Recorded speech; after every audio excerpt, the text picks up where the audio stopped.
A dosagem da creatina quinase sérica é feita de dois modos, através da CKMB enzimático, onde se mede a complexação da enzima com o substrato, a formação do complexo enzima-substrato e, posteriormente, a formação de um produto. Esse produto cromógeno é que é medido através do método colorimétrico. Nós temos aqui a reação, como ocorre. Então, a creatina quinase ela quebra a creatina fosfato, liberando a creatina, e o fosfato é adicionado ao ADP, formando ATP. Na segunda reação do conjugado, a ATP reage com a glicose, através da enzima hexoquinase, liberando o fosfato, glicose 6-fosfato é formado, e ADP. Essa glicose 6-fosfato é utilizada pela glicose 6-fosfato desidrogenase para a formação do gluconato 6-fosfato e síntese do NADPH, que é medido eletroforeticamente. Outra forma de se analisar a CKMB sérica é através da CKMB massa. CKMB massa, nós utilizamos um anticorpo contra a fração M. Esse anticorpo vai reconhecer a fração M do CKMB, né? Então, a CKMB é formada por duas frações, a fração M e a fração B. O anticorpo vai formar um complexo com a fração M. Esse complexo antígeno-anticorpo é medido através de um método imunométrico. CKMB massa é um método mais confiável, de melhor sensibilidade analítica, uma vez que ele detecta as enzimas ativas e as enzimas inativas. Mais detalhadamente, nós podemos ver que a CKMB é adicionada à amostra contendo a CKMB, é adicionado um anticorpo contra a fração B. Esse anticorpo ele possui na sua estrutura o cromo. Também é adicionado um outro anticorpo contra a fração, contra a enzima, né, que reconhece a enzima CKMB como um todo. Esse segundo anticorpo contém a galactosidase. Então, nós formaremos um complexo entre cromo, contendo a CKMB e contendo outro anticorpo com a beta-galactosidase. Esse complexo é lavado, é separado e depois posto em contato com um cromógeno, né, melhor dizendo, colocado em contato com uma substância chamada CPRG, que não absorve em 577 nanômetros, mas que, por ação da beta-galactosidase, é cindido e forma um cromógeno, que é o CPR. A vantagem da creatina quinase MB massa é em virtude de se detectar lesões do miocárdio bem recentes, né, bem precoces, né, 1 a 2 horas antes do que o CKMB enzimático detecta. A desvantagem da CKMB é a sua inespecificidade, uma vez que o músculo liso e o músculo esquelético também produzem CKMB e podem ser detectados pela CKMB massa, gerando assim um falso positivo. Os valores de referência são para a CKMB enzimática 25 até 25 unidades a 37 graus Celsius, para a CKMB massa até 5,1 nanômetros por ml. Além da CKMB, nós temos também o que se chama de macro-CK. São chamadas isoenzimas macromoleculares. Nós podemos encontrar macro-CK1, que é um complexo formado pela CKBB ou CKMM, ligado aos anticorpos, às imunoglobulinas IgA ou a IgG. E a macro-CK2, que é um complexo formado entre a CK mitocondrial e um anticorpo também, né, encontrado em neoplasias. Nós temos vendo uma imagem, né, uma figura, onde nós temos a macro CK1, que é a CKBB ou a CKMM ligada aos anticorpos, e a macro CK tipo 2, que é um oligômero formado pela CK mitocondrial. Mas por que a macro CK pode dar um resultado falso positivo? Quando se vai medir a dosagem da CKMB, nós utilizamos um anticorpo contra a fração M. Esse anticorpo, na verdade, ele inibe a fração M.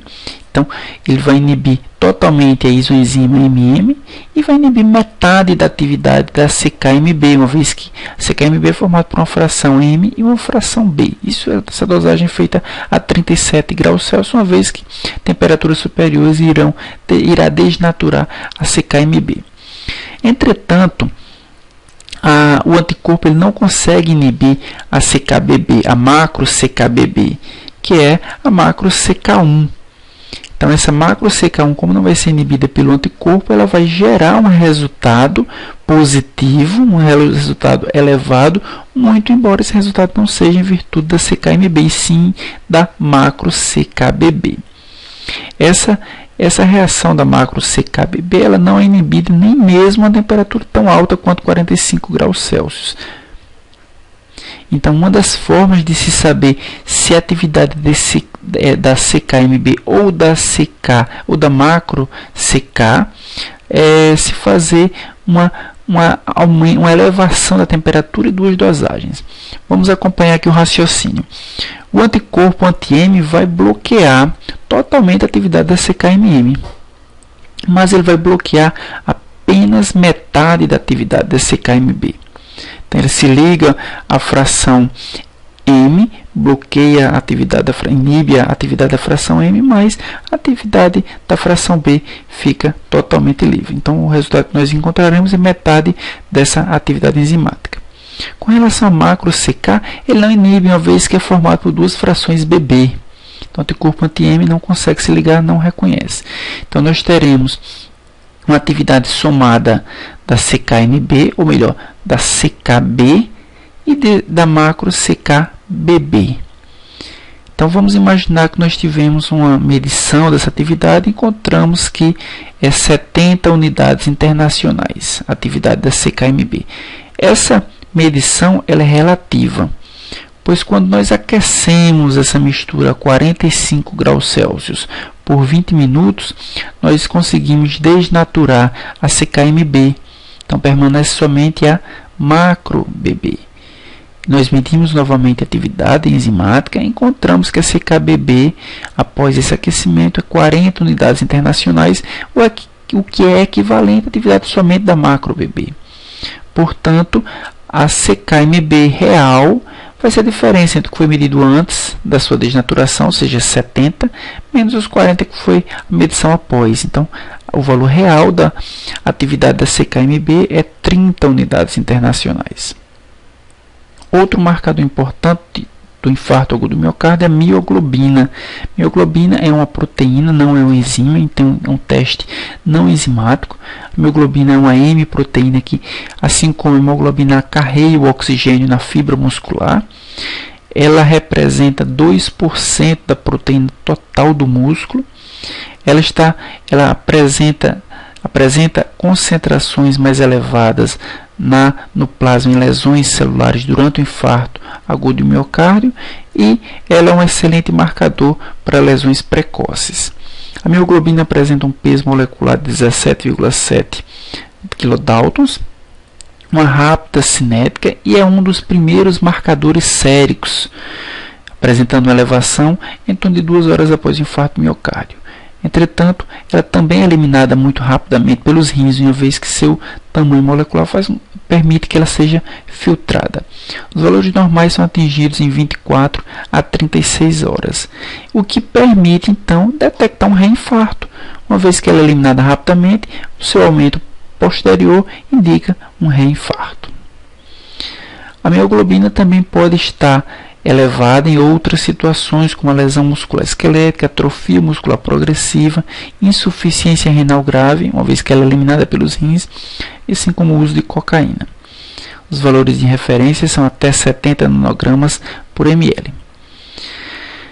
E, finalmente, o último marcador de infarto agudo do miocárdio é a troponina. A troponina é uma proteína que regula a contração do músculo cardíaco. Ela está envolvida na interação do cálcio, da actina e da miosina. Existem 3 tipos de troponina. A troponina I, que é a subunidade que inibe a actina. A troponina C, que faz a ligação com o cálcio e assim regula a sua contração. E a troponina T, que é a troponina que se liga à miosina. A troponina I possui 3 isoformas, 2 encontradas no músculo esquelético e apenas uma encontrada no músculo cardíaco. Essa encontrada no músculo cardíaco é a isoforma chamada CTNI. Além disso, também é encontrada uma outra isoforma da troponina T, que é a CTNT. A CTNI CTNT e a CTNI são marcadores precoces do infarto miocárdio, apresentando-se níveis elevados de 4 a 7 horas, ou seja, elas são liberadas praticamente ao mesmo tempo que a CKMB. Seu pico é atingido em 12 a 18 horas e ela permanece por mais tempo na circulação de 10 a 12 dias, o que é uma vantagem em relação à CKMB, que é um marcador precoce também, mas que é eliminado muito mais rapidamente. Vantagem da troponina em relação à CKMB é a sua maior especificidade e, entretanto, a CKMB é encontrada em tecidos não cardíacos, é outra vantagem da troponina. Também permite detectar pequenas lesões miocárdicas, o que não é possível com a CKMB. A CKMB não permite a detecção de lesões muito pequenas. Lesões pequenas não produzem aumentos consideráveis da CKMB. Levando em consideração as duas isoformas da troponina, a CTNT e a CTNI, nós podemos dizer que a CTNT não possui especificidade total, porque ela é encontrada em outras partes que não apenas o miocárdio, enquanto que a CTNI ela é muito mais específica, é confinada ao miocárdio, mas ela não se eleva em pacientes com insuficiência renal, o que também é uma vantagem, uma vez que pacientes com insuficiência renal ela também não consegue, ela não é filtrada e os pacientes com insuficiência renal elas permanecem com seus valores normais. Os valores de referência para a troponina é até 1 nanograma por ml. Nesse quadro podemos ver a comparação entre os tempos em que essas enzimas são produzidas, são liberadas e atingem seus valores normais. A mioglobina é o que apresenta a maior precocidade, em 1 a 3 horas já apresenta níveis elevados. Esses níveis voltam ao normal também muito rapidamente em 24 horas. A troponina T também apresenta um aparecimento no plasma muito rapidamente, em 2 a 4 horas, mas ela atinge os seus valores normais muito mais tardiamente, em 7 a 10 dias. Troponina I, posteriormente, 4 a 6 horas, em 7 dias também volta aos seus valores normais. E a creatinoquinase, a fração MB, em 3 a 5 horas a início da sua detecção, em 2 a 4 dias seus valores estão normalizados. E a creatinoquinase total tem sua detecção em 4 a 8 horas e seus valores normais em 3 a 4 dias. E as enzimas usadas para diagnóstico de próstata, nós temos a principal, é a fosfatase ácida. Ela utiliza a mesma reação que a fosfatase alcalina, entretanto ela age em meio ácido. Então ela é utilizada para diagnóstico de próstata, mas também pode ser encontrada em problemas hepáticos, assim como medulares e eritrócitos e plaquetas. O interessante de se avaliar a fosfatase alcalina é a sua fração não prostática. Crianças em fase de crescimento patologicamente aumentadas em condições em que existe hipermetabolismo ósseo. Então, a fosfatase ácida tem sua fração não prostática aumentada em crianças que estão em crescimento. É utilizada para monitorar a resposta ao tratamento e aparecimento também de metástase de câncer prostático.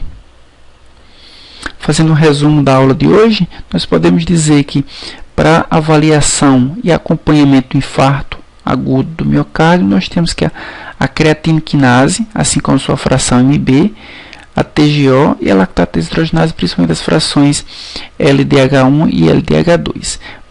Para diagnóstico de doenças hepáticas, nós temos que a TGO, TGP, a gama-glutamil-transferase e fosfatase alcalina são as enzimas mais utilizadas. E para diagnóstico de osteopatologia, fosfatase alcalina. Para diagnóstico dos organismos musculares, a creatinoquinase e a TGO. Para diagnóstico de pancreatite aguda, amilase e a lipase. E para diagnóstico de câncer de próstata metastático, a fosfatase ácida.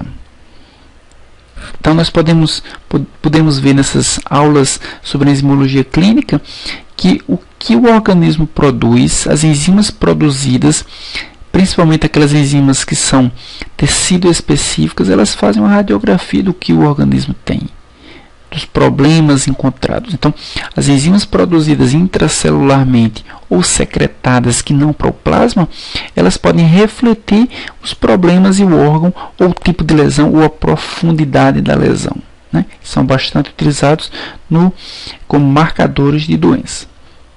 Os pontos chaves da aula são os seguintes: enzimas, elas são proteínas catalisadoras.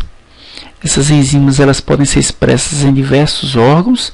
Ela tem especificidade de reação, ela tem especificidade de substrato e ela tem especificidade de tecido. O que pode interferir na atividade enzimática: o pH, a temperatura, concentração de substrato e de enzimas. As enzimas elas podem ser classificadas em aquelas enzimas sempre encontradas no plasma, aquelas secretadas e as intracelulares. O dano celular, assim como aumenta a permeabilidade e o aumento na produção da enzima, elas alteram a sua eliminação e podem modificar as concentrações enzimáticas plasmáticas. Isoenzimas são enzimas que atuam sobre o mesmo substrato, promovem a mesma reação, mas possuem cadeias polipeptídicas diferentes e podem ter características também eletroforéticas diferentes. As medições podem ser erradas em virtude da conservação ou da coleta. Então, tem que se ter cuidado com relação à coleta e à conservação. E as enzimas podem ser bons marcadores para doenças cardíacas, pancreáticas, hepáticas, assim como doenças prostáticas. Bem, esse é o fim da aula sobre enzimologia clínica. Qualquer dúvidas, vocês podem postar aqui mesmo no YouTube.